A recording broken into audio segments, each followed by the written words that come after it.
الحمدللہ رب العالمین الصلاۃ والسلام علی امام الانبیاء والمرسلین ثم الصلاۃ والسلام علی امام الاولیاء الکاملین وعلی آلہما واصحابہما اجمعین من یومنا ھذا الی یوم الدین فاعوذ باللہ من الشیطان الرجیم بسم اللہ الرحمن الرحیم الحمد للہ الذی انزل علی عبدہ الکتاب ولم یجعل لہ عوجا قیما لینذر باسا شدیدا من لدنہ ویبشر المؤمنین یعملون الصالحات ان لہم اجرا حسنا ماکثین فیہ ابدا وینذر الذین قالوا اتخذ اللہ ولدا ما لهم به من علم ولا لآبائهم كبرت كلمة تخرج من أفواههم إن يقولون إلا كذبا فلعلك باخع نفسك على آثارهم إن لم يؤمنوا بهذا الحديث آسفا إنا جعلنا ما على الأرض زينة لها لنبلوهم أيهم أحسن عملا وإنا لجاعلون ما عليها صعيدا جرزا أم حسبت أن أصحاب الكهف والرقيم كانوا من آياتنا عجبا إذ أوى الفتية إلى الكهف قالوا ربنا آتينا من لدنك رحمة وهيئ لنا من أمرنا رشدا اما بعد،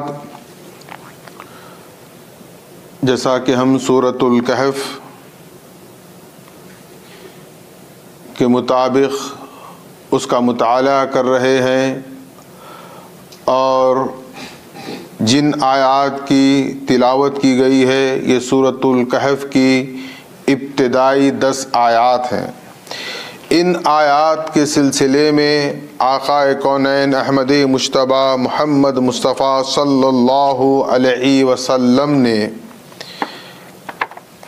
3 باتوں کی طرف امت محمدیہ کی ہدایت فرمائی ہے، اور یہ تینوں احادیث امام بخاری، امام مسلم اور دیگر صحاح میں مروی ہیں کہ حضور صلی اللہ علیہ وسلم یہ ارشاد فرماتے ہیں کہ جو کوئی بندہ مومن فتنہ مسیح الدجال سے محفوظ رہنا چاہتا ہے، اس کو چاہیے ایک روایت کے مطابق کہ اس کی وہ ابتدائی 10 آیات کی تلاوت کرے روزانہ، اور ایک اور روایت میں آقا کونین محمد الرسول اللہ صلی اللہ علیہ وسلم ارشاد فرماتے ہیں کہ ہر بندے مومن کو چاہیے کہ فتنہ مسیح الدجال سے محفوظ رہنے کے لیے سورۃ الکہف کی آخری 10 آیات کو روزانہ ورد کرے، بلکہ روایات میں یہاں تک آیا ہے کہ محمد الرسول اللہ صلی اللہ علیہ وسلم نے ان 20 آیات کو حفظ کرنے کا حکم صادر فرمایا ہے۔ اور ایک اور روایت اس سلسلے میں یہ ملتی ہے کہ جو بندہ مومن ہر جمعہ کے روز سورۃ الکہف کی تلاوت کرتا ہے، پروردگار عالم اسے فتنہ مسیح الدجال سے محفوظ رکھتا ہے، اور پھر اسے ایک ایسا نور عطا فرماتا ہے جس کی روشنی میں وہ پل صراط کا راستہ طے کرتا ہے۔ اس ضمن میں ایک اور حدیث ہے کہ آقا کونین محمد الرسول اللہ صلی اللہ علیہ وسلم یہ ارشاد فرماتے ہیں کہ اگر تمہارا سامنا مسیح الدجال سے ہو جائے تو تمہیں چاہیے کہ تم ابتدائی 10 آیات پڑھ کر دم کر دیں تو اللہ تعالیٰ آپ کو فتنہ مسیح الدجال سے محفوظ رکھے گا۔ اب اس سلسلے میں مسیح الدجال کے متعلق اس سے قبل کی نشست میں کچھ حالات اور کچھ واقعات آپ کے سامنے بیان کیے گئے تھے۔ اختصار کے ساتھ میں یہ بات کہنا چاہتا ہوں کہ اس سورۃ الکہف میں کہیں پر بھی دجال یا مسیح الدجال کا ذکر نہیں ہے، اور بلکہ پورے قرآن مجید میں بھی پروردگار عالم نے فتنے مسیح الدجال یا مسیح الدجال کا ذکر نہیں کیا ہے، جبکہ احادیث رسول مکرم صلی اللہ علیہ وسلم میں اسی سورہ مبارکہ کو فتنے مسیح الدجال کے لیے حصار کے طور پر بیان فرمایا ہے۔ اب دجال کب آئے گا؟ یہ قرب قیامت کی علامتوں میں سے ایک علامت ہے، اور پھر حضور صلی اللہ علیہ وسلم یہ فرماتے ہیں کہ تقریباً 30 دجال ہوں گے، لیکن جو سب سے بڑا فتنہ ہے، سب سے بڑا دجال ہے، اس کو آپ صلی اللہ علیہ وسلم نے مسیح الدجال کہا ہے۔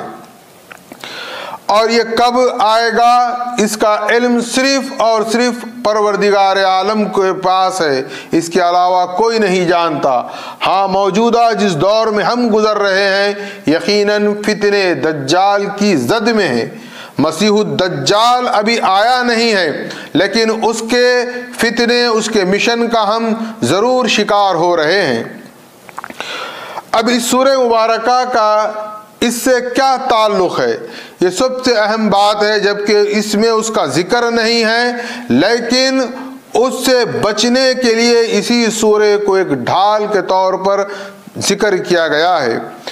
لہذا اس بات کو جب ہم سورۃ الکہف کے ان 10 آیات کے مطالعے میں غور کریں گے تو ہمیں اس بات کا علم ہوگا کہ یہ کتنا عظیم فتنہ ہے۔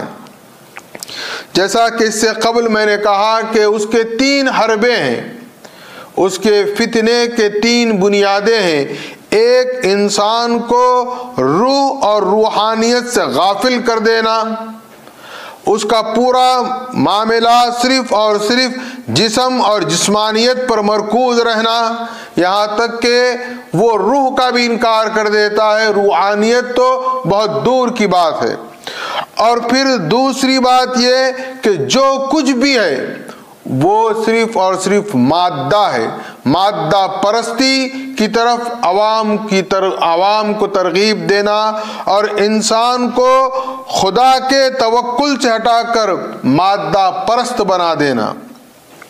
اور تیسرا اہم یہ ہے کہ فتنے دجال کے ضمن میں یہ بات ہے کہ انسان صرف یہ سمجھے گا کہ جو کچھ ہے وہی ہے، اس کے علاوہ کچھ نہیں ہے، اور جو کچھ ہے وہ یہی دنیا ہے، یہ دنیا ہے، دنیا کے علاوہ آخرت کا تصور بالکل ختم ہو جاتا ہے، انسان کے ذہن و گمان میں تصور آخرت ختم ہو جاتا ہے۔ اسی لیے ایک اور روایت میں حضور صلی اللہ علیہ وسلم نے یہ تاکید کی ہے کہ آپ اپنی ہر نماز میں فتنے مسیح الدجال سے پناہ مانگیں۔ یہ دعا آپ نے سکھائی ہے، اللہم انی اعوذ بک من فتنۃ المسیح الدجال۔ یہ دعا معصورہ یا دعا ابراہیم کے بعد ہم اپنی نمازوں میں اس دعا کو کریں کہ اللہ تعالی ہمیں اس سے محفوظ رکھے۔ اب اس سلسلے میں ایک 3 باتیں آپ ذہن میں رکھیں۔ ہم جس ملک میں ہیں یہاں کی کرنسی کو ڈالر کہا جاتا ہے۔ کیا کبھی ہم نے ڈالر کے جو پرنٹنگ ہے اس پر غور کیا ہے؟ آپ $1 کو دیکھیں، $1 کی جو تصویر ہے اس میں آپ یہ بات دیکھیں گے کہ ہر ملک کی کرنسی ہوتی ہے، کرنسی پر جو کاغذ کی ہے اس میں جو تصاویر ہوتی ہیں وہ اس ملک کے کوئی یادگار، کوئی تاریخی چیزوں کا اس میں عکس دیا جاتا ہے۔ مثال کے طور پر آپ ہندوستان کی کرنسی کو دیکھیں گے تو اس میں اشوکا کا چکرویو نظر آئے گا، ہندوستان کی پارلیمنٹ نظر آئے گی۔ اسی طرح آپ جس ملک کی کرنسی کو دیکھیں گے اس میں اس ملک کے کوئی ایسے تاریخی آثار ہیں یا کوئی اہمیت کی تصاویر ہیں تو وہ اس پر رہیں گی۔ لیکن آپ کبھی غور کیے ہیں ڈالر پر پیرامڈس کا کیا تعلق ہے؟ پیرامڈس مصر میں ہے، ایجپٹ میں ہے، اس سے اس امریکہ کا کیا تعلق ہے؟ لیکن آپ دیکھیے اس کی ہی تصویر ہے، اور پھر آپ دیکھیں اس پیرامڈس کے پیچھے جو بتایا جاتا ہے وہ صرف ایک آنکھ دکھائی جاتی ہے۔ 2 آنکھ کا انسان ہے یا 1 آنکھ کا انسان ہے؟ غور کریے آپ، انسان تو 2 آنکھوں پر ہے، لیکن اس ڈالر کی تصویر میں پیرامڈس اور پھر اس کے عقب میں اس کے پیچھے 1 آنکھ دکھائی جاتی ہے۔ یہ ہمارے لیے ایک لمحہ فکر ہے کہ ہم غور کریں کہ یہ کیوں ایسا ہے۔ یوں ہی نہیں ہے، اس کے پیچھے بہت بڑا ایک مشن ہے، بہت بڑی سازش ہے۔ اب اس کے بعد اور ایک بات آپ غور کریے، اس ملک میں ہم رہتے ہیں، ہم ہمیشہ مختلف چیزوں میں الجھ کر رہ جاتے ہیں، لیکن جن چیزوں میں ہمیں الجھ کر خود کو محفوظ رکھنا ہے ہم اس میں الجھنا نہیں چاہتے۔ اب آپ دیکھیں گے کہ میں سمجھتا ہوں 20 یا 22 جنوری کو اس ملک کا نیا صدر حلف لے گا۔ اب آپ دیکھیے پوری دنیا میں کوئی کنٹری، کسی ملک میں کوئی مذہبی کتاب پر حلف نہیں لیا جاتا۔ ہر ملک کا اپنا کانسٹیٹیوشن ہے، اس کا اپنا دستور ہے، وہ دستور کی کتاب پر اس کی تقریب منعقد ہوتی ہے، اس میں اس دستور کی کتاب پر حلف لیا جاتا ہے، عہد کیا جاتا ہے، یہ طے ہے۔ لیکن امریکہ جبکہ اس کے پاس کوئی مذہبیت نہیں ہے، لادینیت کا بازار سرگرم ہے، لیکن آپ دیکھیں گے کہ صدر امریکہ جب حلف لیں گے تو انجیل پر، بائبل پر حلف لیں گے۔ کہاں سے مذہب آ گیا؟ یہ عیسائیوں کی مذہبی کتاب ہے۔ تو آپ غور کریں آخر یہ کیوں ہے اور یہ کیوں ایسا ہو رہا ہے۔ اب آپ دیکھیں کہ قرآن مجید کے جب بھی ہم مطالعہ کریں تو خلیفۃ اللہ امام آخر الزمان مہدی موعود علیہ السلام کے اس ارشاد مبارک اور اس ہدایت کے مطابق ہم قرآن کا مطالعہ کریں کہ آپ مہدی موعود علیہ السلام نے فرمایا ہے کہ قرآن مربوط ہے، قرآن منتشر نہیں ہے، بکھرا ہوا نہیں ہے، بلکہ کنیکٹڈ ہے، مربوط ہے اس کے مضامین۔ اب آپ دیکھیں اس کی ایک مثال، ہم سورۃ الکہف پڑھ رہے ہیں، پہلی آیت کیا ہے؟ الحمدللہ الذی انزل علی عبدہ الکتاب ولم یجعل لہ عوجا۔ اس سے قبل جو سورہ ہے وہ ہے سورۃ الاسراء، جس کو سورۃ البنی اسرائیل کہا جاتا ہے۔ اب آپ دیکھیں لفظوں پر ہی غور کریں، ہم معنی اور متعارف و معارف تو بہت دور کی بات ہے، لفظوں پر غور کریں۔ یہ سورۃ البنی اسرائیل کی آخری آیت کہاں ختم ہو رہی ہے اور کس جملے سے شروع ہو رہی ہے؟ وَقُلِ الْحَمْدُ لِلَّهِ الَّذِي لَمْ يَتَّخِذْ وَلَدًا وَلَمْ يَكُنْ لَهُ شَرِيكٌ فِي الْمُلْكِ وَلَمْ يَكُنْ لَهُ وَلِيٌّ مِّنَ الذُّلِّ وَكَبِّرُوهُ تَكْبِيرًا۔ آپ دیکھیں کہاں پر ختم ہوئی؟ وَقُلِ الْحَمْدُ لِلَّهِ، اور یہاں شروع کیا ہو رہی ہے؟ الحمدللہ۔ یہ ہے قرآن کا معجزہ۔ اور مہدی موعود علیہ السلام نے امت محمدیہ کو مہدی موعود علیہ السلام کی بعثت مبارکہ سے پہلے عالم اسلام غافل تھا، اسے اس بات کا علم تھا، نہ ادراک تھا، نہ اندازہ تھا، نہ فکر تھی، نہ سوچ تھی کہ قرآن کیسے مربوط ہوگا۔ دنیا اسلام میں سب سے پہلے خلیفۃ اللہ مہدی موعود علیہ السلام نے اس کی نشاندہی فرمائی۔ بعد از بعثت امام مہدی اب علماء اسلام اس پر کام کر رہے ہیں اور کرتے جا رہے ہیں، لیکن مہدی علیہ السلام کا عالم اسلام پر یہ احسان ہے۔ اب آپ دیکھیں کلمہ الحمدللہ بڑا عظیم کلمہ ہے۔ یہ ایک کلمہ، ایک جملہ دراصل الحاد و شرک کے سارے بت گرا دیتا ہے۔ ہم عام طور پر الحمدللہ کے کیا معنی کرتے ہیں؟ ساری تعریف اللہ کے لیے، جبکہ تعریف لفظ خود عربی ہے۔ تو حمد کے جو معنی ہیں وہ 2 جملوں پر مشتمل ہیں، حمد اور شکر۔ اب آپ دیکھیں کہ ہم کیا کر رہے ہیں؟ الحمدللہ کہہ کر اللہ کی حمد بھی بیان کر رہے ہیں، اس کا شکر بھی بجا لا رہے ہیں۔ اور یہ الحمدللہ دراصل کفر اور الہات کو ختم کر رہا ہے۔ یہ ایک جملے میں ہمارا پورا ایمان سمو گیا ہے۔ اگر ہم غور کریں کہ ہم تناول طعام کرتے ہیں، رزق کہاں کہاں سے آتا ہے، اس کی کیا، اللہ ہی کا تو یہ نظام ہے، وہ مسبب الاسباب ہے، اس نے اسباب مہیا کیے۔ ہمارے دسترخوان پر ہما قسم کے اشیاء ہوتے ہیں، نہیں معلوم کہاں کہاں کس کس مقام سے ہم تک پہنچے ہیں، کیا ہم کبھی اس کا شکر صحیح معنی میں بجا لا سکتے ہیں؟ یہ ہم اپنی زندگی میں آنے جانے والی کیا ان سانسوں کا کبھی شکر بجا لا سکتے ہیں؟ اگر سانس آئے اور نہ نکلے تو موت ہو جائے، سانس بند ہو جائے تو موت ہو جائے۔ ہم اپنے وجود پر غور کریں، ہر لحظہ ہر لمحہ ہم اللہ کی جتنا شکر اور اس کا حمد ادا کریں کم ہے۔ مہدی موعود علیہ السلام نے ہمیں اس کے لیے کہا کہ تمہاری وہ سانس مردار ہے جو بغیر ذکر خدا سے ادا ہو۔ بندہ مومن وہ ہے جو ہر سانس میں اللہ کا ذکر کرے۔ اللہ کا ذکر سے کیا مراد ہے؟ اللہ کی حمد بھی بیان کرے گا، اس کی وحدانیت بھی بیان کرے گا، اس کی کبریائی بھی بیان کرے گا اور اس کا شکر بھی بیان کرے گا۔ اور پھر اللہ نے اپنی اس تعریف کے ساتھ کیا ہو رہا ہے؟ الحمدللہ الذی انزل علی عبدہ الکتاب ولم یجعل لہ عوجا۔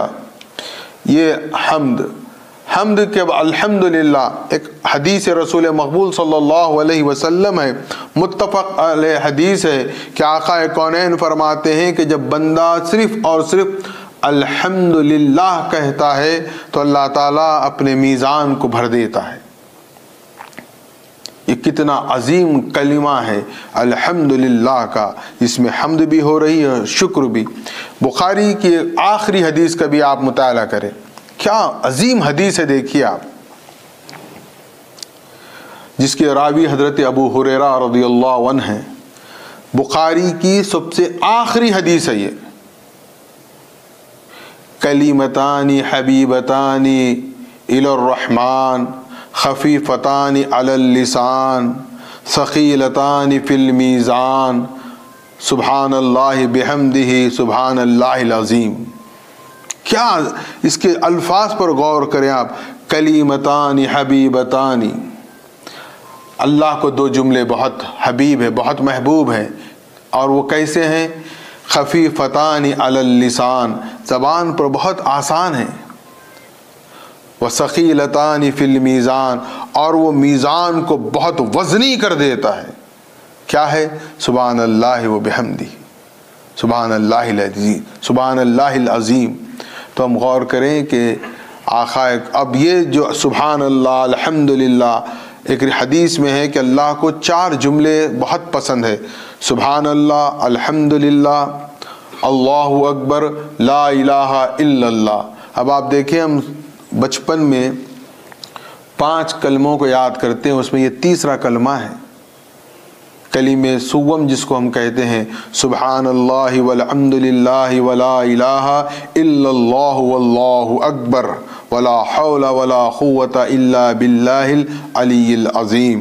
ہم اس کو اپنی تسبیح بنائیں، اس کے ورد کریں، اس کی عظمتوں کو دیکھیں کہ ہم اللہ کے جو نعمتیں ہیں اس کے صحیح معنی میں حقدار ہو سکیں۔ اب اللہ نے اپنے بندے کو کیا دیا؟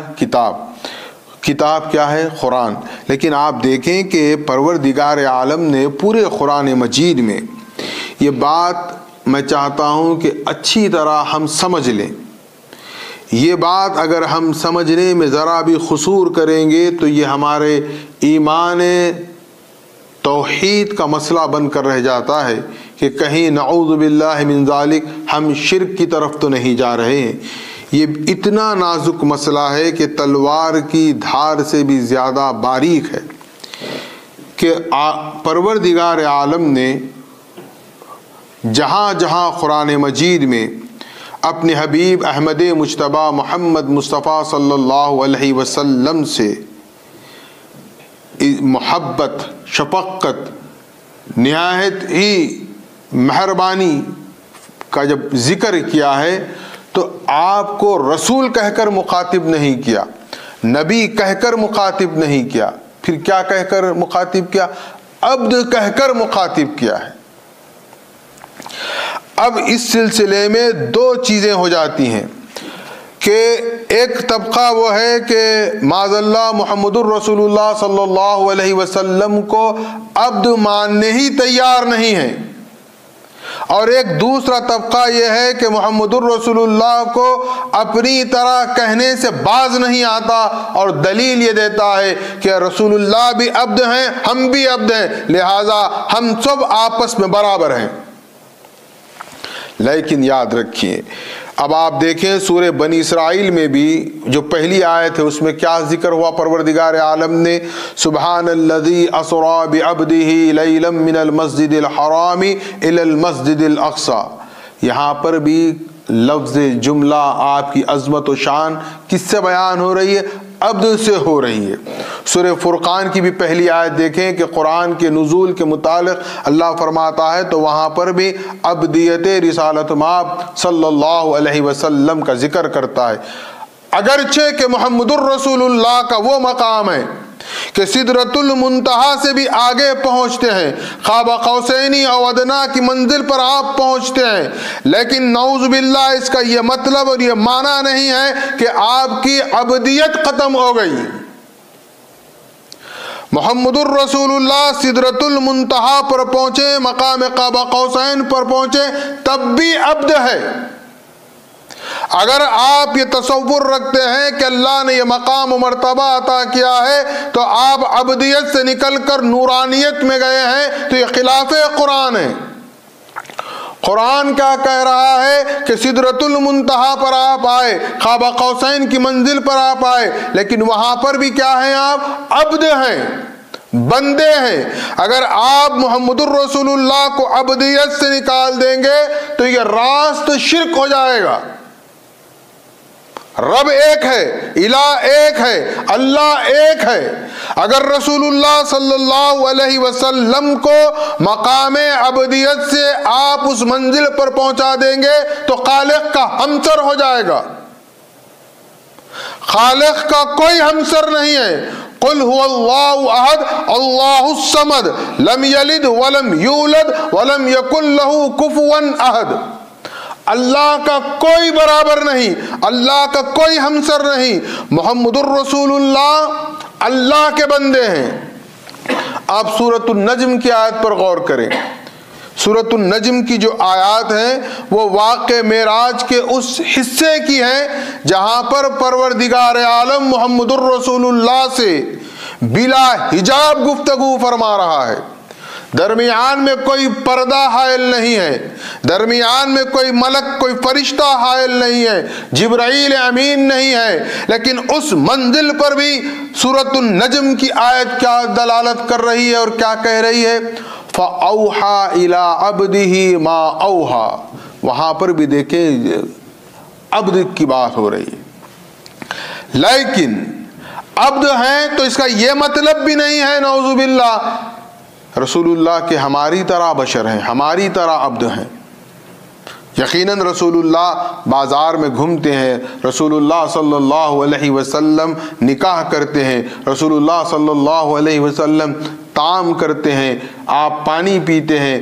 عام طور پر دیکھیں گے تو آپ وہ تمام افعال و اعمال کرتے ہیں جو عام انسان، عام عبد، عام بشر کرتا ہے۔ دیکھیے ہماری عبدیت میں رسول اللہ کی عبدیت میں زمین اور آسمان کا فرق ہے۔ محمد الرسول اللہ کیا ہے؟ الحمدللہ الذی انزل علی عبدہ، اللہ کے بندے ہیں، اور محمد الرسول اللہ کے علاوہ ہر کوئی اللہ کا بندہ نہیں ہے۔ ہم دنیا کے بندے ہیں، حرص و حوث کے بندے ہیں، ہم حسد کے بندے ہیں، ہم جاہ و جلال کے بندے ہیں، ہم درہم و دینار کے بندے ہیں۔ ہماری عبدیت یہاں ہے، اس پستی میں ہے۔ محمد الرسول اللہ کی عبدیت وہ عبدیت ہے جس کو اللہ اپنا عبد کہہ رہا ہے۔ بڑا امتیاز ہے، بڑا فرق ہے۔ پھر رسول اللہ ہماری طرح طعام بھی کر رہے ہیں، ہماری طرح رسول اللہ آرام بھی کر رہے ہیں۔ محمد الرسول اللہ صلی اللہ علیہ وسلم کو اللہ نے آدم کی اولاد سے پیدا کیا۔ محمد الرسول اللہ عبد المطلب کے پوترے اور حضرت عبداللہ کے جگر گوشے ہیں۔ ہم انکار نہیں کر سکتے محمد الرسول اللہ کو بھی اللہ نے جسم عطا کیا، احد کے میدان میں آپ کا خون بہا ہے، لیکن اس کے باوجود ہم محمد الرسول اللہ کی عبدیت کو ہماری اپنی عبدیت پر ہرگز قیاس نہیں کر سکتے، اور اگر کوئی یہ گستاخی، یہ جرت، یہ جسارت کر رہا ہے تو وہ شان رسالت مآب صلی اللہ علیہ وسلم میں گستاخی کر رہا ہے کہ رسول اللہ صلی اللہ علیہ وسلم، دیکھیے آپ، میں بہت اختصار سے بتا رہا ہوں کہ آپ یوم وصال فرماتے تھے، یعنی آپ آج صبح سمجھیے اب سحری کیے ہیں تو شام میں افطار نہیں کرتے، بلکہ وہ روزہ کنٹینیو ہوتا اور 2 دن کا روزہ ہوتا، کبھی کبھی 3 دن کا روزہ ہوتا۔ اصحاب رسول صلی اللہ علیہ وسلم نے خیال کیا کہ یہ بہت نیکی کا عمل ہے، اس سے بڑا اجر ہے، ہم بھی صوم وصال رکھتے ہیں۔ آقائے کونین محمد الرسول اللہ صلی اللہ علیہ وسلم نے سختی سے منع کیا اور فرمایا خبردار تم یہ روزہ نہیں رکھ سکتے۔ انہوں نے کہا یا رسول اللہ آپ رکھتے ہیں ہم کیوں نہ رکھیں؟ تو رسول اللہ نے ایک جملے میں ایک بات بیان فرما دی اور فرمایا حکم مثلی، تم میں میرا مثل کون ہے؟ آپ فرماتے ہیں اللہ تو مجھے کھلاتا بھی ہے اور پلاتا بھی ہے۔ اب وہ اللہ کیا کھلاتا ہے، کیسے کھلاتا ہے، کیسے پلاتا ہے، وہ اللہ اور اس کا حبیب ہی جانتا ہے۔ رسول اللہ کی عبدیت کو ہم اپنی عبدیت پر اگر قیاس کریں گے تو یاد رکھیں دائرہ ایمان سے خارج ہو جائیں گے۔ محمد الرسول اللہ جس طرح سامنے دیکھتے ہیں اسی طرح پیچھے بھی دیکھتے ہیں۔ بہت سی آپ کو روایت ملے گی کہ محمد الرسول اللہ صلی اللہ علیہ وسلم استراحت فرما رہے تھے، لیکن جب بیدار ہوئے تو آپ نے وضو نہیں کیا اور نماز ادا کر لی، اور آپ فرماتے ہیں کہ میرا قلب جاگتا ہے۔ کسی بھی اینگل سے، کسی بھی تناظر سے محمد الرسول اللہ کی عبدیت کو اپنی عبدیت پر قیاس نہ کریں، بلکہ محمد الرسول اللہ وہ افضل العبد ہیں، افضل البشر ہیں، جس کو پروردگار عالم نے اپنا عبد کہا ہے۔ اب اس کے بعد دیکھیں کتاب قرآن مجید کے متعلق سورۃ بنی اسرائیل میں پروردگار عالم نے اس کی عظمت، شان اور رفعت کو بہت واضح طور پر بیان فرمایا، اور یہاں پر فرما رہا ہے کہ ہم اپنے بندے کو وہ کتاب دے رہے ہیں جس میں کوئی کجی نہیں ہے۔ اب آپ دیکھیں کہ اس کے بعد کیا ہے، قیما لینذر باسا شدیدا من لدنہ ویبشر المؤمنین الذین یعملون الصالحات ان لهم اجرا حسنا۔ اب یہاں پر یہ قرآن وہ کتاب ہے جو سیدھی راہ پر رکھتی ہے، قیما، اور یہ کیا ہے، لینذر باسا شدیدا، یہ نذیر ہے یعنی ڈرانے والی ہے، اور کیا ہے، بشیر ہے، بشارت دینے والی ہے، اور اس کے دونوں کام کو قرآن کے اللہ نے اس آیت میں بیان فرما دیے، نذیر بھی فرمایا اور بشیر بھی فرمایا۔ یاد رکھیے انذار، ڈرانا، یہ سب سے اہم ہے۔ کس سے ڈرانا ہے؟ ہم سمجھتے ہیں کہ موت سے ڈرانا ہے، آخرت سے ڈرانا ہے، نہیں، بلکہ ڈرانا یہ ہے کہ تمہیں اللہ نے اس لیے پیدا کیا ہے کہ تم صرف اللہ کے ہو کر رہو۔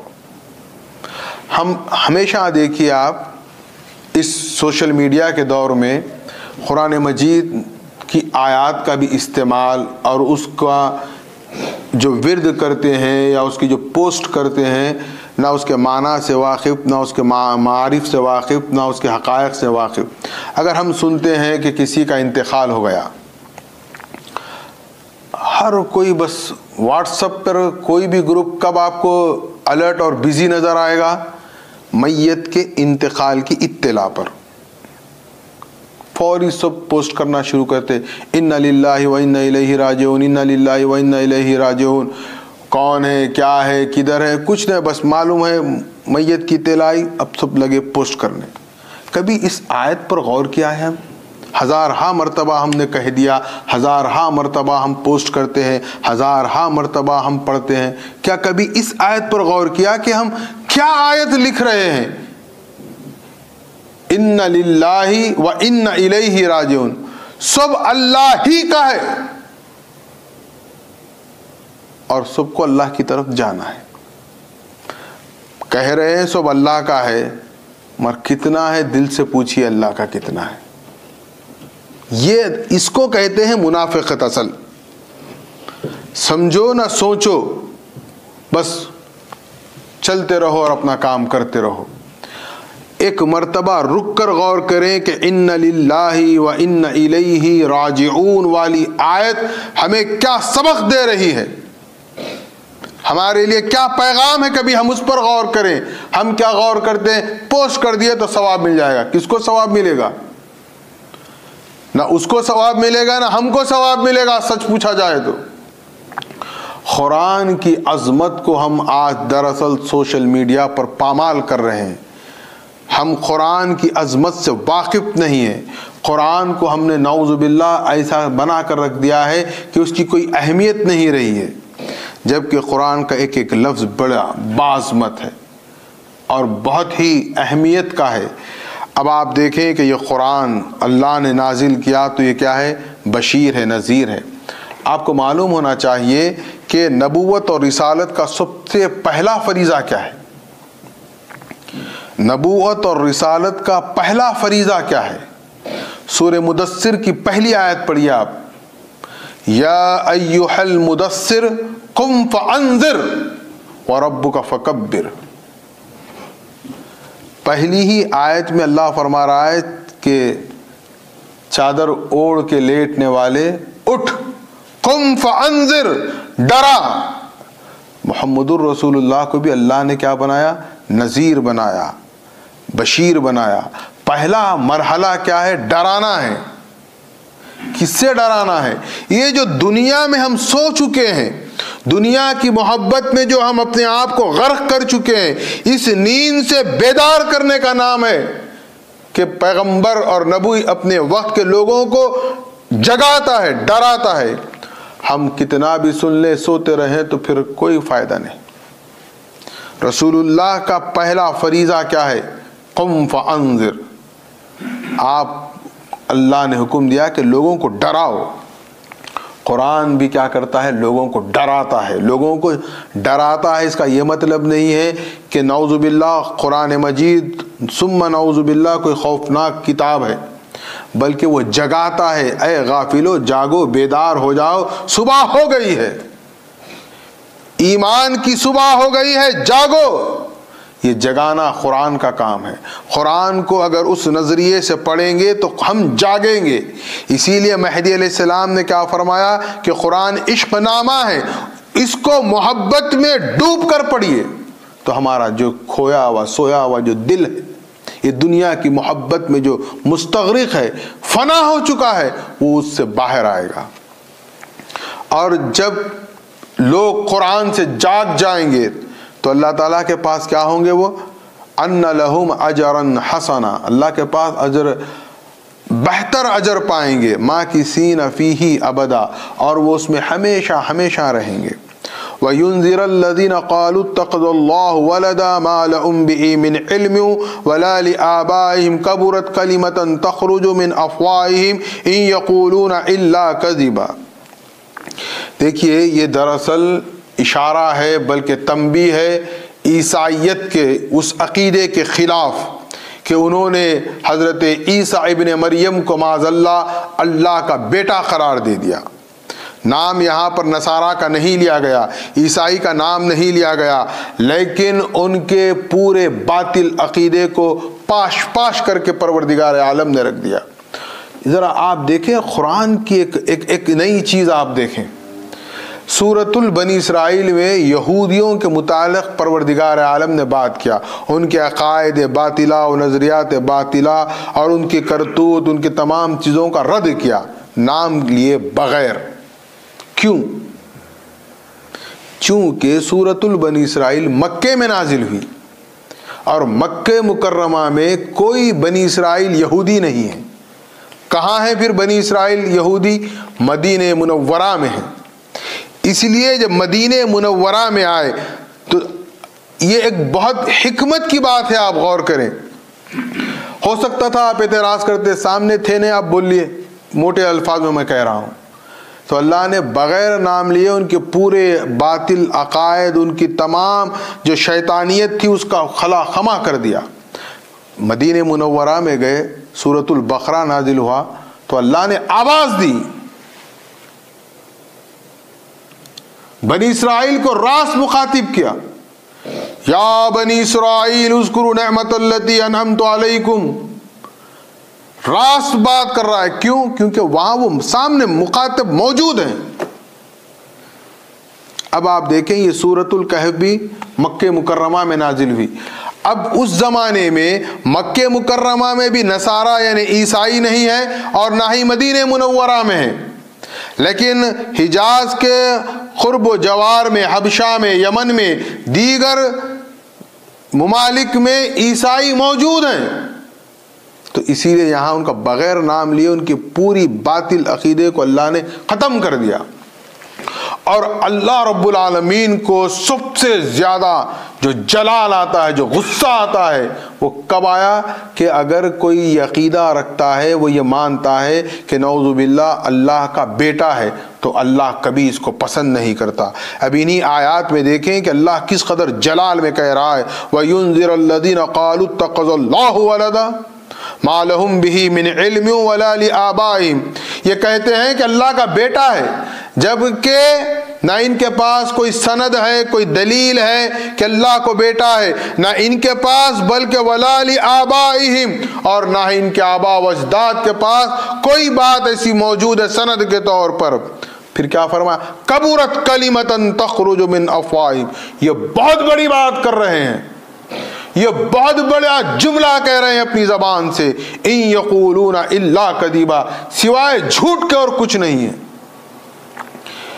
ایک بات یاد رکھیے، ابن اور ولد کو بھی آپ سمجھیں۔ ابن اور ولد ہم سمجھتے ہیں کہ دونوں کے معنی ایک ہیں، دونوں کے معنی مختلف ہیں۔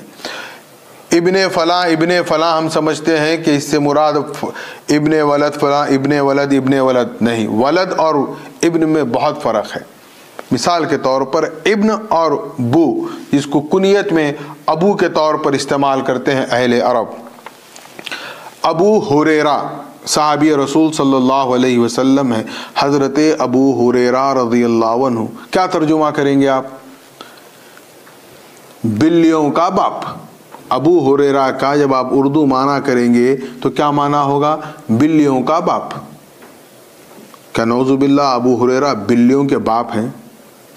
یہ ان کی ایک نسبت، ایک تعلق کو ظاہر کیا گیا کہ یہ بلیوں سے بہت زیادہ محبت کرتے ہیں، شفقت کرتے ہیں، تو رسول اللہ نے ایک مرتبہ فرط محبت میں کہہ دیا، ان کے آستینوں میں ان کے جسم پر بلیوں کو کھیلتا ہوا دیکھا تو کہا کہ ابو ہریرہ۔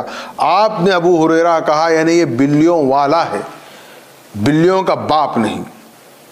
ابو تراب حضرت علی کا ہے۔ ابو تراب، کیا ابو تراب سے مراد کیا مٹی کے باپ ہیں علی؟ نہیں، بلکہ رسول اللہ صلی اللہ علیہ وسلم نے انہیں مٹی والا کہا۔ ایک مرتبہ حضرت علی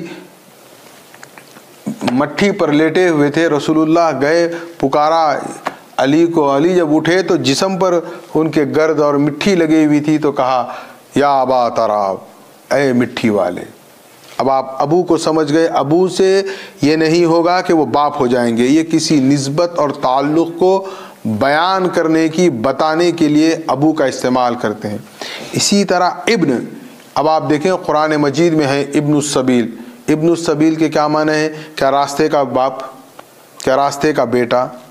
یہ بھی ابن ہے دراصل نسبت اور تعلق کو بیان کرنے کے لیے۔ ابن سے یہ بات نہیں ہو جائے گی کہ وہ صلبی بیٹا مراد لے لیں، ولد سے صلبی بیٹا ہی مراد لیا جائے گا، اس کے علاوہ کچھ نہیں۔ اب آپ دیکھیں کہ اگر نعوذ باللہ یہ عقیدہ رکھ لیں کہ اللہ کا کوئی صلبی بیٹا ہے تو توحید خداوندی ختم ہو گئی۔ بیٹا دراصل باپ کا ہمسر ہوتا ہے، کفواً احد کا رد ہوتا ہے بیٹا باپ کا۔ بیٹا کیا ہوگا؟ باپ کا جانشین ہوگا، اسی کا تو جنس ہے۔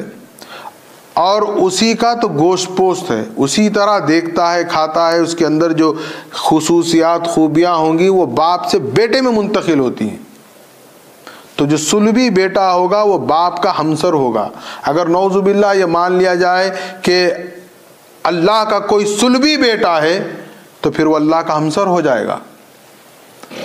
اللہ کا ہمسر ہو جائے گا تو پھر توحید کہاں باقی رہے گی؟ اور یاد رکھیں، باپ بیٹے کا خالق نہیں ہوتا، باپ اپنے بچے کا خالق نہیں ہوتا، ذریعہ ہوتا ہے۔ ایک نطفہ ہے، وہ ماں کے رحم میں منتقل کر دیتا ہے، ایک پروسیس ہے اور وہ اس دنیا میں آتا ہے، خالق نہیں ہوگا۔ اب اگر کوئی بچے کا باپ ہے تو یہ ہرگز یہ معنی نہیں ہے کہ وہ اس کا خالق ہے، بلکہ وہ اس کا ذریعہ ہے۔ اور اگر اللہ کا کسی کو بیٹا مان لیں گے تو اللہ پھر خالق نہیں رہے گا، یعنی اللہ کو بھی ذریعہ بنا لیا گیا ہے۔ یہ بہت گہری سازش کے ساتھ حضرت عیسیٰ علیہ نبینا نے نعوذ باللہ یہ تعلیم نہیں دی۔ عیسائیت کو سمجھیں، اس کو پڑھیں۔ دراصل حضرت عیسیٰ ابن مریم کے رفع آسمانی کے بعد، جس کو دنیا آج سینٹ پال کے نام سے جانتی ہے، سینٹ پال نے عیسائی جو عقیدہ خالص توحید خداوندی پر منحصر تھا اس کو مکمل طور پر توڑ مروڑ کر، تباہ و تارا جو برباد کر کے تثلیث کا عقیدہ پیش کیا اور عیسیٰ ابن مریم کو معاذ اللہ کا بیٹا قرار دیا۔ اور یہ عیسائیوں کے پاس توحید اتنی گنجلک ہے، اگر ان سے کہیں کہ آپ اللہ کو ایک مانو تو وہ کہتے ہیں ہم اللہ کو ایک مانتے ہیں۔ کیسے مانتے ہیں؟ اللہ، مریم، عیسیٰ یہ سب ایک ہو گئے ایک، پھر ہٹ کے کہتے ہیں نہیں یہ تین الگ، تو پھر توحید کہاں رہی؟ توحید کے لیے ضروری ہے کہ اللہ کو ایک ماننا ہے، اور اللہ سب سے زیادہ بدترین، سب سے زیادہ اریاں اگر کوئی شرک ہے، شرک کے ہم اقسام ہیں، لیکن اس میں سب سے بدترین شرک یہ ہے کہ آپ نعوذ باللہ یہ مان لیں یا یہ عقیدہ رکھ لیں کہ اللہ کا کوئی صلبی بیٹا ہے۔ ہاں، اللہ رب العالمین ہے، وہ ہمارا پرورش کرنے والا ہے، وہ ہمارا پالن ہار ہے، یہ ہمارا عقیدہ ہے، لیکن نعوذ باللہ ہمارا یہ عقیدہ ہرگز نہیں ہے کہ اللہ بچے پیدا کرتا ہے۔ اسی لیے دیکھیے آپ، سورہ اخلاص 4 آیتوں پر مشتمل ہے، جس کو ہم قل کا سورہ کہتے ہیں، کبھی اس پر غور کریں۔ قل هو اللہ احد اللہ الصمد لم یلد ولم یولد ولم یکن لہ کفوا احد۔ اللہ کو کسی نے پیدا نہیں کیا، اللہ کسی کو جنتا نہیں ہے، خالق ضرور ہے، سب اس نے ہی اس دنیا کو پیدا کیا ہے، لیکن کیا ہے، وہ صلبی طور پر اس کا کوئی وارث نہیں ہے۔ اور یہ بات یاد رکھیں، یہ دراصل ایک انسانی فطرت ہے۔ ہر انسان اپنے خاندان، اپنے نسل کو چلانے کے لیے، آگے بڑھانے کے لیے وہ چاہتا ہے کہ اس کو بیٹا ہو۔ ہر ایک کو بیٹے سے محبت اس لیے ہوتی ہے کیونکہ یہ مر جائے گا کچھ دنوں میں، ہم مر جائیں گے، ہمارے بعد ہمارا بیٹا رہے گا، پھر پوتا رہے گا، تو یہ ہمارا نام، ہمارا سلسلے نسب چل رہا ہے۔ کیا نعوذ باللہ اللہ محتاج ہے؟ اللہ محتاج نہیں ہے۔ یہ اگر عقیدہ رکھ لیں تو نعوذ باللہ بہت سے جرائم پیدا ہو جائیں گے، پورا عقیدہ ہمارا ختم ہو جائے گا۔ اب آپ دیکھیں کہ سورۃ الکہف کے بعد سورۃ المریم میں پروردگار عالم کس قدر غضبناک ہے اس موضوع پر۔ اللہ فرماتا ہے وَقَالُوا اتَّخَذَ الرَّحْمَنُ وَلَدًا لَقَدْ جِئْتُمْ شَيْئًا عِدًّا تَكَادُ السَّمَاوَاتُ يَتَفَطَّرْنَ مِنْهُ وَتَنشَقُّ الْأَرْضُ وَتَخِرُّ الْجِبَالُ هَدًّا أَن دَعُوا لِلرَّحْمَنِ وَلَدًا وَمَا يَنبَغِي لِلرَّحْمَنِ أَن يَتَّخِذَ وَلَدًا۔ یہ 4 آیات ہے، دیکھیے آپ، اس میں پروردگار عالم کے غضب کو ملاحظہ فرمائیں۔ یہ کہتے ہیں کہ رحمان کا کوئی بیٹا ہے، لَقَدْ جِئْتُمْ شَيْئًا عِدًّا، یہ کیسی بات کر رہے ہیں؟ تَكَادُ السَّمَاوَاتُ يَتَفَطَّرْنَ مِنْهُ، اگر ایسا کہو گے خبردار کیا ہوگا؟ آسمان پھٹ جائے گا، زمین پھٹ جائے گی، آسمان سے بارش ہو جائے گی، زمین میں زلزلے آ جائیں گے، وَتَقِرُّ الْجِبَالُ حَدًّا، اور پہاڑ لرز جائیں گے، ہل جائیں گے۔ کیا غضب ہوا اللہ کا دیکھیا۔ أَن دَعُوا لِلرَّحْمَنِ وَلَدًا، یہ کیسی بات کر رہے ہیں؟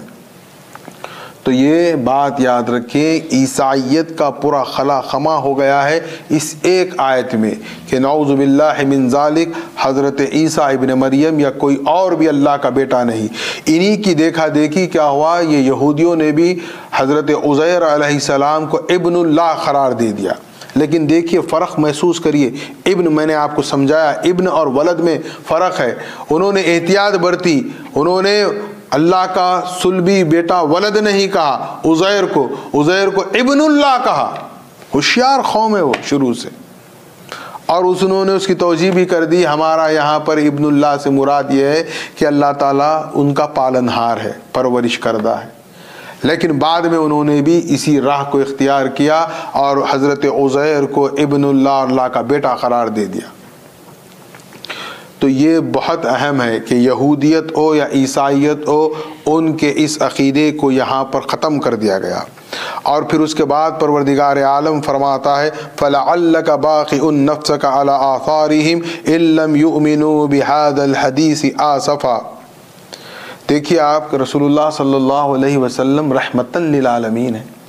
آپ کو اس بات کا رنج ہوتا تھا کہ آپ ہدایت کی بات کرتے، لا الہ الا اللہ کی بات کرتے، خدا واحد کی بات کرتے، اللہ سے قرب کی بات کرتے، تو لوگ انکار کرتے تو آپ کو بڑا غم ہو جاتا، رنجیدہ ہو جاتے۔ اللہ فرما رہا ہے کہ رنجیدہ ہونے کی ضرورت نہیں ہے۔ آپ رنجیدہ کیوں ہوتے ہیں رسول اللہ صلی اللہ علیہ وسلم؟ کہ لوگ آپ کی بات، آپ کی تعلیم، آپ کے پیغام کو قبول نہیں کر رہے۔ کیا پیغام ہے؟ کیا آپ کا مشن کیا ہے؟ بندے کو، مخلوق کو خالق سے ملانا ہے۔ لیکن جب لوگ نہیں سن رہے ہیں تو آپ رنجیدہ ہو رہے ہیں۔ اللہ نے دوسرے مقام پر فرمایا فَذَكِّرْ إِنَّمَا أَنْتَ مُذَكِّرٌ لَسْتَ عَلَيْهِمْ بِمُسَيْطِرٍ، تمہارا کام پہنچانا ہے۔ رسول اللہ صلی اللہ علیہ وسلم یا انبیاء علیہ السلام یا خلفاء اللہ کا یہ کام نہیں ہے کہ جبراً کسی کو اپنی بات کا قائل کرے۔ کسی بھی پیغمبر نے جبریہ دعوت دین نہیں دی ہے، کیونکہ یہ پیغمبر کا کام نہیں ہے۔ یہ دراصل کیا ہے، جو بات اچھی ہوگی، روح میں لطافت ہوگی، روح میں اللہ کی محبت کی تڑپ ہوگی، اور اگر آ کر کوئی اسی کا راستہ بتائے گا تو روح اندر سے، جس کو ہم ضمیر کہتے ہیں اپنے الفاظ میں، وہ پکار اٹھے گا کہ یہ سچ ہے، اس کو ماننا چاہیے۔ لیکن جو شیطان کا بندہ ہے، کثافت دنیا کا بندہ ہے، اس کو کچھ بھی کر لو اثر نہیں پڑے گا۔ ابو جہل کے، ابو لہب کے آپ بھتیجے ہیں رشتے میں، درمیان میں گھر میں ایک دیوار کا پردہ ہے، معجزات آئے دن دیکھ رہے ہیں، نزول وحی کو دیکھ رہے ہیں، اس کے باوجود نہیں مانا، تو کیا نعوذ باللہ رسول اللہ صلی اللہ علیہ وسلم کو آپ مورد الزام ٹھہرائیں گے؟ یہ انسان کے اپنے اندر جو اس کی جو روح ہے، اگر وہ مائل ہوگی تو قبول کرے گی۔ آپ کہیں گے ارے انہوں نے مانے، انہوں نے مان رہے، انہوں نے مانے، انہوں نے مان رہے، اس کا مطلب یہ نہیں ہے کہ جو پیغام دے رہا ہے نعوذ باللہ اس میں کوئی عیب ہے یا کوئی نقص ہے۔ اس کا جو کام ہے فذکر انما انت مذکر لست علیہم بمسیطر، پیغمبر کو اللہ کہہ رہا ہے رنجیدہ مت ہو، جس کو ماننا ہے مان لے گا۔ حضرت سلمان فارسی کتنا سفر کیے، کتنی طویل ان کی اپنی کہانی ہے، کہاں کہاں سے ہوتے ہوئے آئے، اور ان کے حصے میں مقدر میں ایمان تھا۔ اب یہ ہمارا اپنا وتیرہ ہے یا ہماری اپنی دنیا داری ہے، یہ ایمان تو دراصل ہمیں وراثت میں مل گیا، نہ کوئی محنت کیے، نہ کوئی جستجو کیے، نہ کوئی تحقیق کیے، نہ کبھی قرآن پڑھے، نہ کبھی حدیث پڑھے، نہ کبھی رسول اللہ کی سیرت پڑھے، نہ کبھی رسول اللہ کے پیغام کو پڑھے، نہ کبھی اصحاب رسول کو پڑھے، نہ کبھی مہدی موعود علیہ السلام کی سیرت پڑھے، نہ کچھ پڑھے، نہ اپنے اسلاف کے کارناموں کو پڑھے، نہ ان کی قربانیوں کو پڑھے، نہ ان کے ایثار کو پڑھے۔ یہ تو ہمیں کیا ہوا، وراثت میں ایمان مل گیا، تو ہم ایسے بدبخت ہو گئے کہ اسی ایمان کو ٹھکرا کر فخر کرنے لگ گئے۔ کتنی بڑی بدقسمتی کی بات ہے، کتنی معیوب بات ہے۔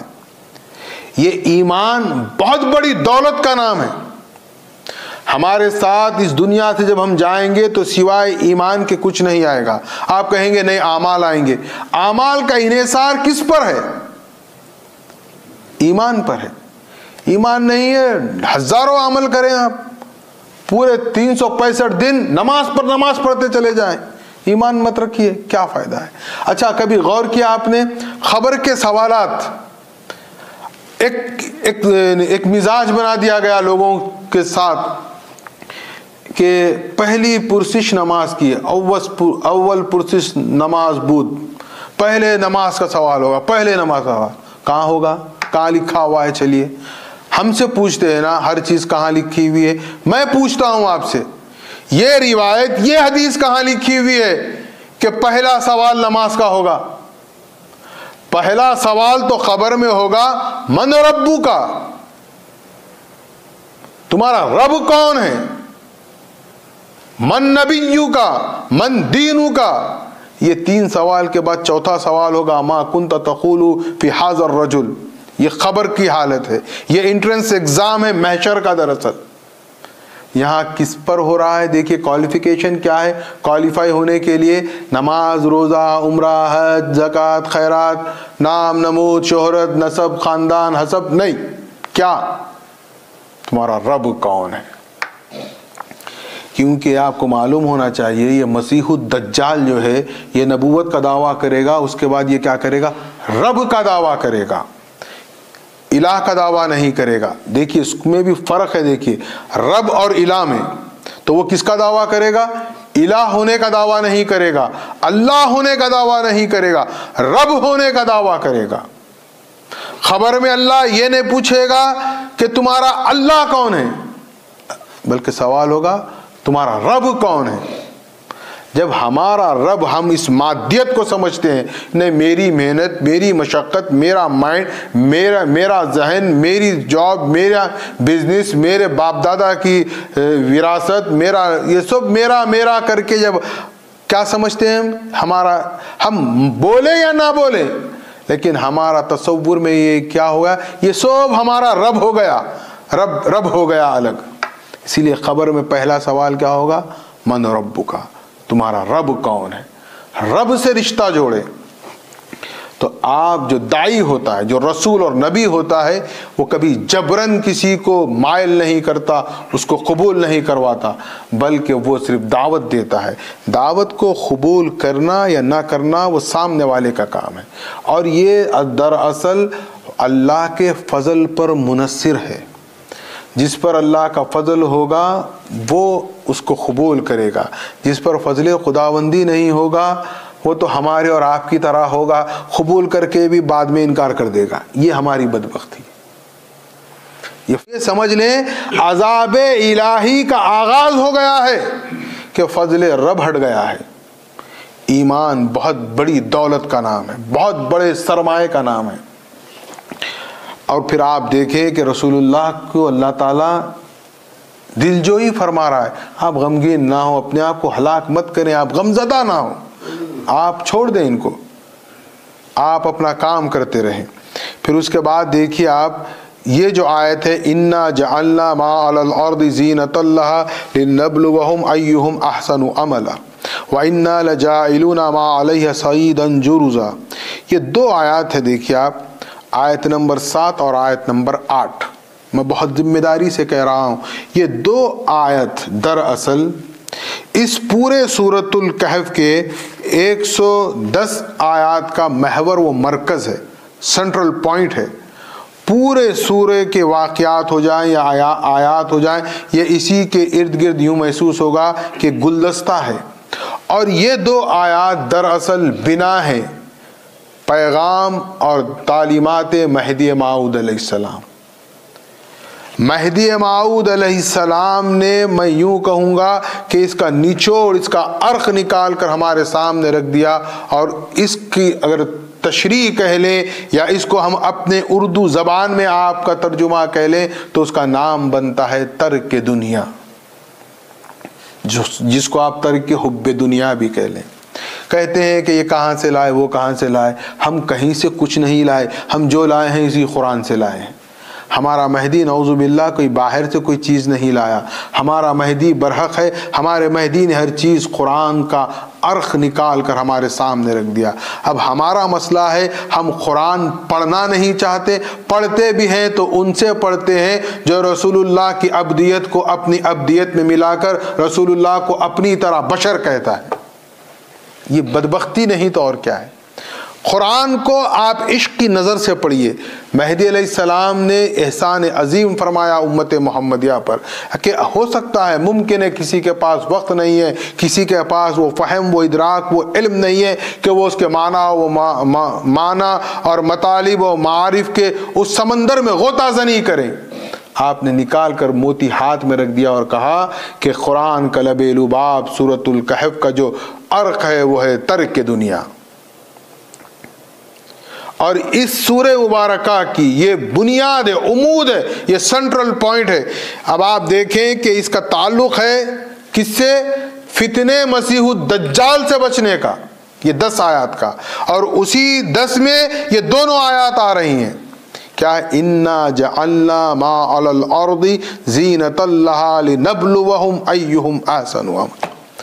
ہم دنیا کو اس قدر زینت بخش دیں گے، دنیا کو اتنا حسین اور رنگین کر دیں گے، ایسا چکا چوند کر دیں گے، تمہارے لیے کیا ہوگا؟ وہ آزمائش۔ اب اس چکا چوند دنیا میں رہ کر لنبلوہم ایہم احسن عملا، ہماری اب آزمائش ہے کہ ہم احسن عمل کریں۔ اس دنیا میں رہتے ہوئے اس دنیا کو اپنا مسکن نہ سمجھے، اس کو اپنا دائمی ٹھکانہ نہ سمجھے۔ یہ ہمارا کیا ہے؟ گزرگاہ ہے۔ یہ ہماری یوں سمجھ لیجئے کہ ٹیمپروری ہم یہاں پر آئے ہیں، ہماری زندگی بہت طویل ہے۔ خالو بلا سے ہماری زندگی شروع ہوئی ہے جنت الفردوس میں، حشر میں، پھر اس کے بعد کب تک ہے واللہ عالم۔ یہ ایک طویل سلسلے زندگی ہے، لیکن اس میں ایک وقفہ ہے ہماری آزمائش کا، جو یہ دنیا ہے۔ اب یہ دنیا میں کھو گئے، اس کی رنگینیوں میں گم ہو گئے، اس کی لذتوں میں اپنے آپ کو محو کر لیا، تو سمجھ لیں کہ ایمان ہاتھ سے گیا۔ اب مہدی علیہ السلام نے کیا یہی نہیں بتایا دنیا میں رہو؟ کیا مہدی علیہ السلام نے کسب سے منع کیا؟ کیا مہدی علیہ السلام نے نعوذ باللہ روحانیت کی دعوت دی؟ کیا مہدی موعود علیہ السلام نے شادی کرنے سے منع کیا؟ کیا مہدی موعود علیہ السلام نے اولاد پیدا کرنے سے منع کیا؟ کیا مہدی موعود علیہ السلام نے کھانے سے منع کیا، پینے سے منع کیا، اچھی زندگی گزارنے سے منع کیا؟ ہرگز نہیں کیا۔ اور کیوں کرتے آپ؟ جو رسول اللہ نے جتنا کہا آپ نے اتنا ہی کہا، لیکن کہا کہ اس میں محو مت ہو جاؤ۔ بچوں کی محبت تو بس بچوں کی محبت میں غرق، بیوی کی محبت بیوی کی محبت، پیسے کی محبت، بس بینک بیلنس بڑھا رہے ہیں، بلڈنگ پہ بلڈنگ، بلڈنگ پہ بلڈنگ، اس میں لگ گئے۔ اس سے منع کیا ہے، اور اس سے صرف مہدی علیہ السلام نے منع نہیں کیا ہے، یہ قرآن منع کر رہا ہے۔ آج آپ دیکھیں پچھلے 250 سال میں یہ سائنسی دنیا ترقی کی، تو 250 سال میں دنیا ایسی رنگین ہو گئی ہے، ہم اس ملک میں رہتے ہیں تو اب چکا چوند ہو جاتے ہیں۔ کبھی جائیے ڈاؤن ٹاؤن دیکھیے، آپ تو دیکھتے ہیں کیا عالم ہے، کیا رنگینی ہے، انسان محو ہو جاتا ہے۔ ایسے ایسے کار آپ کے پاس سے گزرتے ہیں کہ آپ کے اعصاب ہل جاتے ہیں، اچھوں کی ایمان خطرے میں پڑ جاتا ہے۔ کیا عریانیت ہے، ہر چیز آپ دیکھ لیجئے۔ اور جیسے جیسے وقت گزر رہا ہے، فتنے مسیح الدجال میں خروج دجال کا جو زمانہ قریب آ رہا ہے، اس کی یہ علامت ہے۔ ہر چیز کو آج اتنی رنگینی، اتنی بارونق اور اتنی زینتیں عطا کی جا رہی ہے کہ انسان کی عقل حیران و دم بخود ہے، یہ کیا ہو رہا ہے۔ اخبار آپ بھی پڑھتے ہیں، میڈیا آپ بھی دیکھتے ہیں، سعودی عرب میں شہر نوم بنے گا تو ایسا محسوس ہوتا ہے کہ دوبارہ شداد کا نزول ہو گیا ہے اور وہ اپنی جنت کی تعمیر کر رہا ہے۔ یہ کیا ہو رہا ہے؟ کبھی اس پر غور کریں۔ یہ دنیا جو رنگینیوں میں آپ کے سامنے آ رہی ہے، یہ دراصل آپ کی آزمائش ہے۔ لِنَبْلُوَهُمْ أَيُّهُمْ أَحْسَنُ عَمَلًا الذي خلق الموت والحیات لیبلوکم ایکم احسن عملا۔ سورہ ملک کی پہلی آیت میں بھی پروردگار عالم نے فرمایا یہ آزمائش ہے، یہ دنیا ہمارے لیے ایک آزمائش ہے. اس میں 70 سال 80 سال 100 سال رہیں گے. اس میں بھی اگر آپ کیلکولیشن کریں گے تو میں جہاں تک سمجھتا ہوں 30 سال انسان کے شعور کے ہوتے ہیں. ادھر جوانی تک تو لڑکپن میں گزر جاتے ہیں، لاشعوری میں، اور ادھر جیسے ہی 60 کراس کرے پھر ہو گیا کام، ریٹائرڈ تسلیم کر لیا جاتا ہے. تو بچ گئے کتنے؟ 30 سال. یہ 30 سال کی جو آزمائش ہے، آپ دنیا میں رہیں، رہنا ہے دنیا میں. دنیا ہمارے لیے بنی، دنیا نعوذ باللہ حیوانوں کے لیے نہیں بنی، دنیا بنی آدم کے لیے بنی. لیکن اس دنیا میں غرق نہیں ہونا ہے. اس میں غرق ہو گئے تو ختم ہو گئے. اور مہدی علیہ السلام کی تعلیمات کا جو سب سے اہم نقطہ ہے وہ یہی ہے، سب ہے لیکن دنیا میں اپنے آپ کو محو مت کر لو. یہ ایک طویل مستقل موضوع ہے، لیکن میں صرف یہ بتانا چاہتا ہوں کہ یہ ترک دنیا یا ترک حب دنیا، اس کا تعلق قرآن سے ہے. محمد الرسول اللہ کی زندگی کیا ہے؟ سیرت رسول مکرم پڑھیے آپ. رسول اللہ کیسے تارک الدنیا ہے دیکھیے آپ. حضرت ابوبکر صدیق کیسے تارک الدنیا ہے. عمر ابن خطاب جن سے پوری دنیا لرزتی ہے کانپتی ہے، وہ کیسا تارک الدنیا ہے. آپ دیکھیے بندگی میاں شاہ خود میر صدیق ولایت کیسے تارک الدنیا ہے. بندگی میرا سید محمود ثانی مہدی کیسے تارک الدنیا ہے. بندگی میاں شاہ دلاور، شاہ نعمت، شاہ نظام رضی اللہ عنہ اجمعین کیسے تارک الدنیا ہے. اس تارک الدنیا ایک الگ چیز ہے. یہ آج جس کو ہم نے ترک دنیا سمجھا ہے، معاف فرمانا معاذ اللہ، یہ وہ ترک دنیا نہیں ہے جو مہدی علیہ السلام نے یا قرآن نے کہی ہے. یہ بہت ڈیفرنٹ ہے. وہ ساؤتھ اور نارتھ کے 2 ڈائریکشنز میں ہے یہ بات. ہم پوری طرح دنیا دار ہیں، پوری طرح دنیا میں دھسے ہوئے ہیں، پھر بھی دعویٰ ہے کہ ہم تارک الدنیا ہیں. یہ دھوکہ ہے دراصل. یہ دراصل ہم کسی اور کو نہیں، اپنے آپ کو دھوکہ دے رہے ہیں، اپنے رب کو دھوکہ دے رہے ہیں. اللہ ہمیں توفیق دے، ہدایت دے کہ ہم اس دھوکے سے حقیقت میں آئیں. اور اس کے بعد دیکھیے آپ وَإِنَّا لَجَاعِلُونَ مَا عَلَيْهَ صَعِيدًا جُرُزًا. اور اللہ کیا کرے گا؟ یہ زمین کو چٹیل میدان بنا دے گا، چکنی مٹھی والا بنا دے گا. پیر رکھیں گے تو پھسل جائے گا، چٹیل میدان ہو جائے گا. یہ سب ختم ہو جائے گا، کچھ باقی نہیں رہے گا. نہ ہم رہیں گے، نہ ہماری دولت رہے گی، نہ ہمارا خاندان رہے گا، نہ قبیلہ رہے گا، نہ نام، نہ شہرت، نہ عزت، کچھ نہیں. سب ختم ہونے والا ہے. باقی صرف اور صرف اللہ کی ذات رہنے والی ہے. لہذا ہم اپنا رشتہ، اپنا تعلق اللہ سے جوڑیں. اور سورۃ الکہف کی جو آخری 10 آیات ہیں انشاءاللہ العزیز، چونکہ جو موضوع یہاں پر شروع ہو رہا ہے اِنَّا جَعَلْنَا مَا عَلَى الْأَرْضِ زِينَةً لَهَا لِنَبْلُوَهُمْ أَيُّهُمْ أَحْسَنُ عَمَلًا، وہ وہاں پر 10 جو آخری آیات ہے وہاں پر جا کر یہ موضوع کا اختتام پروردگار عالم فرمائے گا. اور اس کا محور و مرکز کیا ہے ہم اپنے الفاظ میں یاد رکھیں تو اس کا نام محور و مرکز ہے ترک دنیا یا ترک حب دنیا. اور آپ اس کے مربوط ہونے پر یہ بھی یاد رکھیں کہ یہ سورہ کا آغاز ہو رہا ہے الحمدللہ الذی انزل علی عبدہ الکتاب ولم یجعل لہ عوجا. وہاں پر جب یہ سورہ ختم ہوگا تو پھر آئے گا عبد کا ذکر آئے گا، قل انما انا بشر مثلکم. تو آپ دیکھیں کہ قرآن مہدی علیہ السلام نے جس طرح فرمایا ہے کہ مربوط ہے. اللہ تعالی ہم کو اس کو سمجھنے کی، اس پر عمل کرنے کی توفیق عطا فرمائے. اور اللہ رب العزت ہر موقع پر، ہر لحظہ، ہر مقام پر ہمیں فتنے مسیح الدجال سے محفوظ و مامون رکھے. وآخر الدعوانا ان الحمد للہ رب العالمین.